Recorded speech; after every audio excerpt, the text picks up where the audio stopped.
It's only been a few minutes ago since my parcel arrived, and I want to update everyone on my personal toolkit and all of my tools that I use in order to work on fountain pens or on nibs.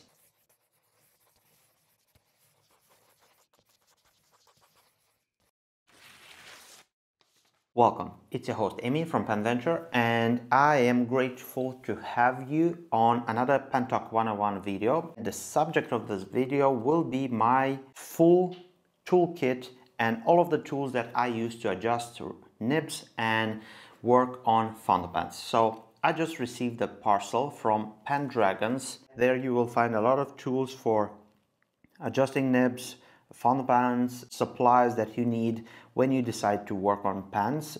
Probably down below you will find a link for the website. You can go there and check. Since I've got a lot of new and very interesting tools, I think it's a good reason to record a video and show everyone, because everything I know regarding fountain pens is self-taught. So I haven't received any tips or advices unless I've asked for a specific thing to different nib meisters. Everything I've learned, I learned myself. And this is not good or bad, it's something in between, because early in my days I've ruined a few nibs, and not the cheapest ones. When you work on pens, for example, very expensive pens or nibs, I think I've ruined 2 palladium nibs from Visconti, just trying to adjust them and make them smoother.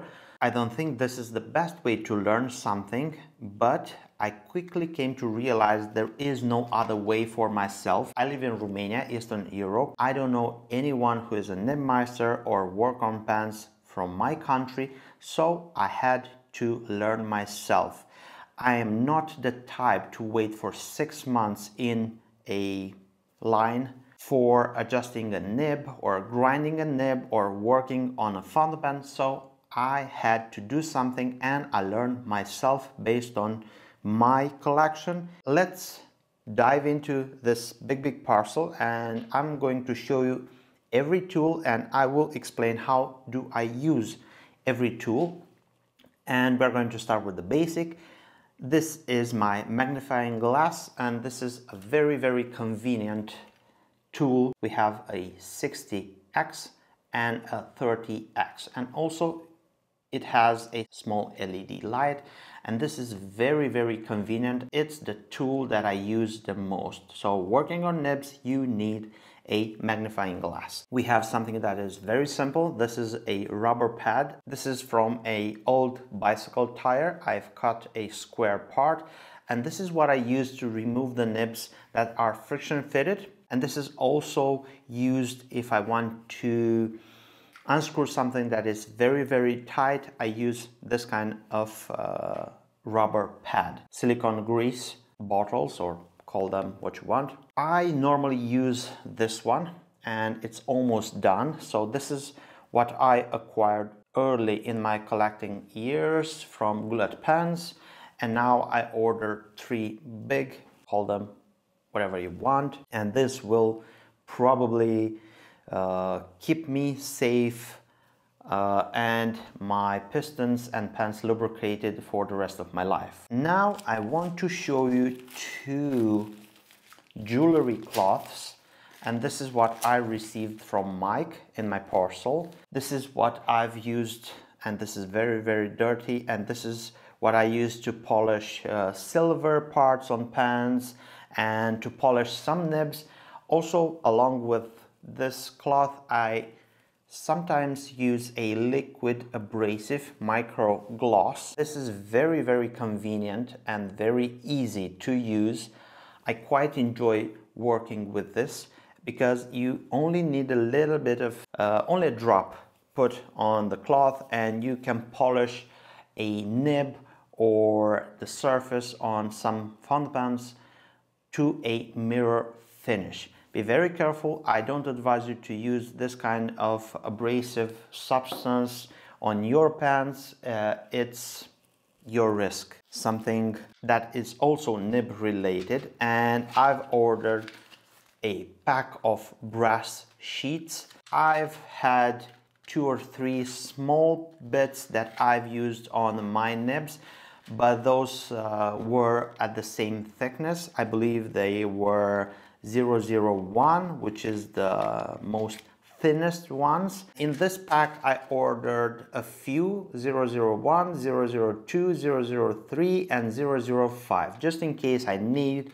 to take this kind of brass sheet and run it through the nib slit in order to clean the feed or increase the flow a little bit. We have here a quite reasonable amount of micro mesh with different granulations, which is used to remove the baby's bottoms and polish the nib.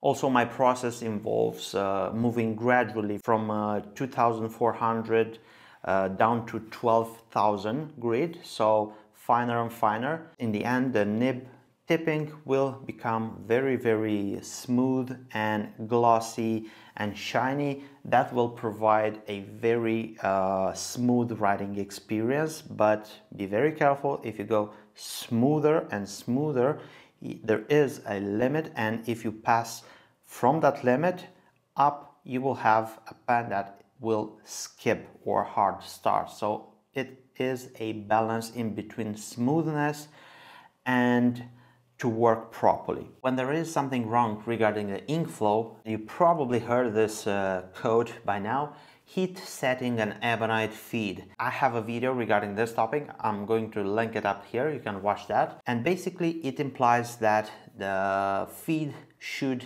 be, the ebonite feed should be heat up and becomes more pliable. Then you press it along with the nib and you bring it closer to the nib. You change the shape of that ebonite feed to increase the contact with the nib. In the video that I've shown you, there is a way to do it with hot water, with hot boiling water.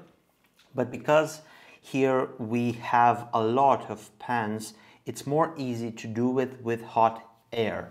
And this is where this tool comes in handy. And this is not my blow dryer because I don't have that much hair left and I'm trying to keep all of it on my head. And this is a industrial hot gun, or I don't know what you call it, but it has levels for the heat and you can put it on the desk like this. You can hit up your ebonite feed, like for example keeping the pen like this, and then you can work on it. What this tool provides is a very quick and easy way to heat set ebonite feeds when you have a lot of pens. If I'm trying to deliver 10-20 pens in a single day and I want to heat set all of the ebonite feeds, this is what I use because this will help you in those numbers. This is a plier, a very handy tool that you can use to remove sections or to grip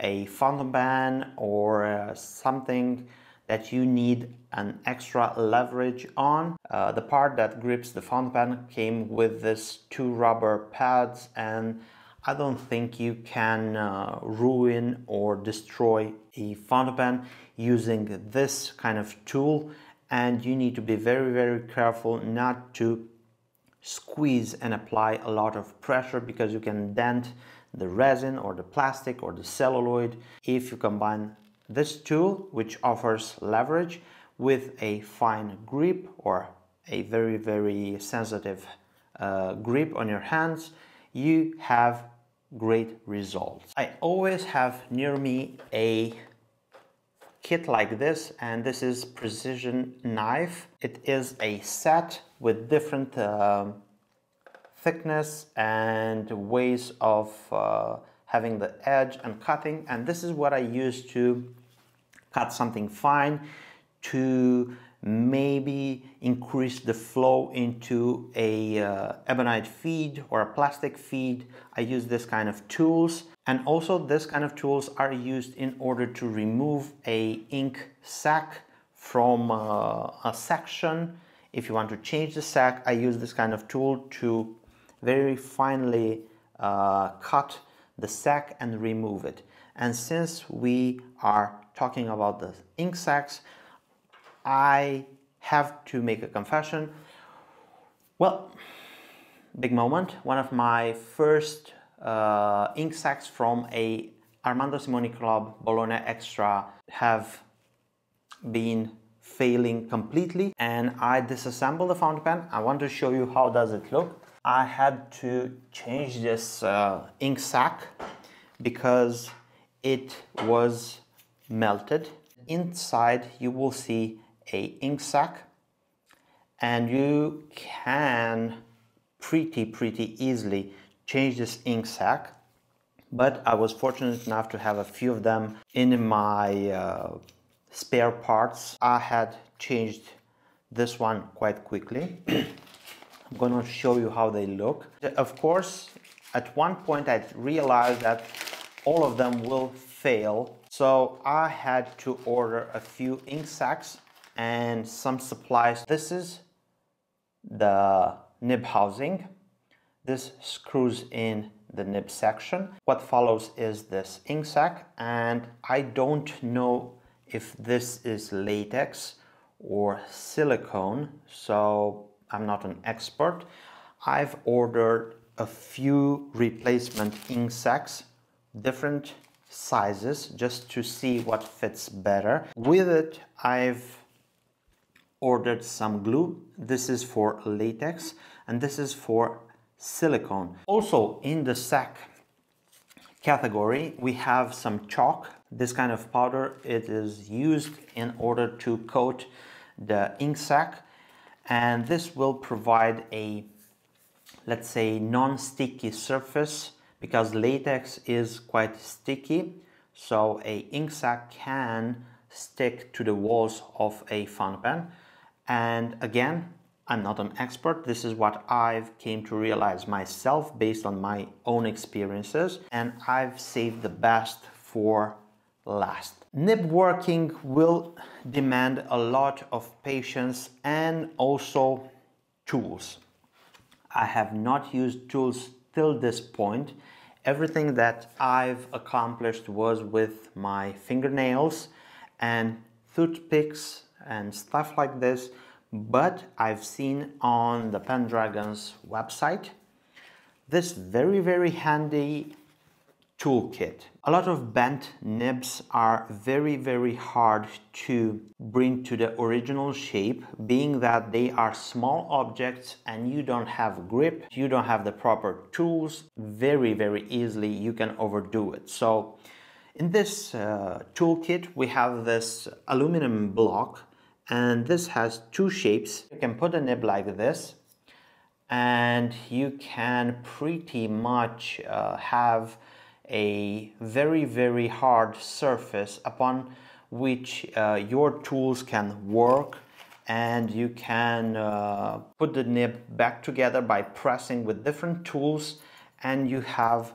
a counter hard surface that will make sure that the nib isn't going to bend in all different ways. We have three different types of tippings and different sizes. For example, we have this kind of tipping that is shaped like a teardrop, and on the other end we have round ends. So basically it's a ball, and this will be used in order to press on a very small part or point of the nib. And also very interesting, we have this tiny roller which is very cute, and you can use this in order to, for example, roll on a nib and actually change or improve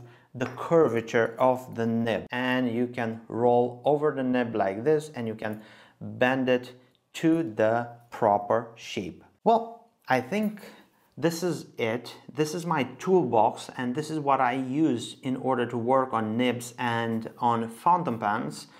And I think it's good for everyone to realize that no matter what you do, if you are into pens, at one point you will need to learn how to tinker with your own nibs and pens. I think for the small jobs like adjusting, increasing flow, correcting baby's bottom, you probably are the best person to learn this, and this will be a new skill and this will help you down the road a lot. Trust me, I have seen how much I save in time and spending since I'm adjusting all of my nibs and also the nibs that go out through PenVenture. Basically, I check every pen that leaves the store, and 99% of the times I need to make some small adjustments to the nib in order to be sure it will not disappoint. I think this is it, and let me know in the comment section down below if you have questions, and also if you want to see which tools do I use in order to grind the nibs. We will have a different video, and I am going to show you my setup for grinding nibs. And if you want to see that kind of content, leave your suggestions in the comment section down below. Thank you for watching this video. I hope you enjoyed it. If you did so, give it a thumbs up. Don't forget to subscribe to the PenVenture YouTube channel by clicking here and turn the notification bell on. And if you want to see more quality content, click on this video and enjoy. My name is Emmy and I look forward to seeing you next video. Take care. Bye bye.